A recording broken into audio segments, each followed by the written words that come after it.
Hi, welcome to Stress Less with Sneha J. In today's episode, I'm going to talk to you about 7 steps that you can take to find freedom from emotional eating.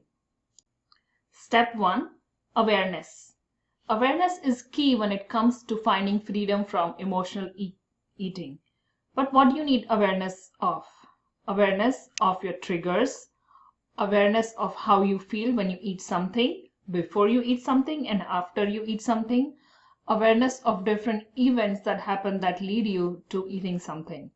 When you start becoming more and more aware of your current state, what makes you eat, what makes you binge eat, what makes you crave, that's going to be the key to your solution for your problem. Step 2, uncovering and decluttering your emotions. In step 1, we became aware of our emotional triggers. In step 2, we will learn how to declutter our emotional triggers, our emotional belief systems, anything that is causing us to stop and eat, anything that is causing us to crave. We will learn how to get rid of these emotional patterns that are keeping us stuck in this food cravings forever. Step 3 is finding your why. Why do you want freedom from emotional eating? Is it because you want to look good? Is it because you want to lose weight? Is it because you hate that you are so much in control or you feel so much not in control? Why? Why do you feel so much? Because once you know what is your why and where do you want to reach, then it's easier for us to map the process to that point. But if you don't know why you're doing it, it's going to be very hard for you to get into that new habit. Step 4 is choosing a process that will take you from your current situation to where you want to go. And that would be choosing different ways to choose between food and other activities, different ways to handle your emotional triggers. And there'll be a list of things that we do together that will take you to your desired dream. Step 5 is to create, once we have created a blueprint, is to find out where you can go wrong in that process. This is something that I learned in my industrial engineering program, which was, or in my work as an industrial engineer, was potential failure modes, effects, and analysis. And that's too much of a term.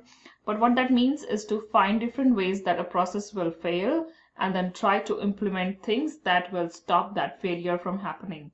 So that is exactly what we will do in step 5, is once we create the blueprint and a process for you to work to go to your dream of freedom from emotional eating, we will find out different places where you may go. You may find excuses, you may find your environment which is not conducive to your new choices. Then we have to create a plan of attack. So that's what step 5 will cover. Step 6 is implementing the plan. Once we have created our plan of how to proceed forward, once we have created the plan of action, how to attack our enemies per se, so now it's our time to take action. So step 6 is all about creating that new habit and being accountable to that new process. Step 7 is celebrating your success. Now, at every moment, you will go forward, and when you go forward, you might feel that you have not reached where you wanted to, but what we sometimes fail to look at is to look behind and see how far we have come. So in step 7, I recommend everybody to just be very thankful and be very celebrative of, if that's a word, or celebrate more of your wins. When you start new habits and when you are on a new path, it is important to have a support system. A coach is a great support system because he or she is completely non-judgmental and is not biased. So they will 100% be supportive of your wins and will give you a non-judgmental opinion of your path and give you the right guidelines. So I recommend you working with a coach when you are following this 7-step plan. If you want to work with me, I am putting the link below this video. You are welcome to connect with me and we can talk more on how I can help you in your journey to freedom from emotional eating. Thank you so much and keep watching this channel. Subscribe below and like my video. Thank you.